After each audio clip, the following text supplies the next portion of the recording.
May gagawin tayo ditong PC monitor. Ito, testingin natin.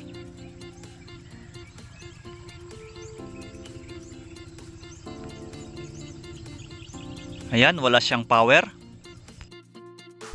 Ito, nabuksan ko na siya. Tanggalin natin itong board. Tingnan natin kung anong meron dito. Ayan. Oops, alam na this. Ito na, tatanggalin ko ng mga Bluetooth capacitor na nakita ko kanina. I-test din natin para sigurado. Ayan, sira na talaga. Palitan natin ng mga bagong kapasitor.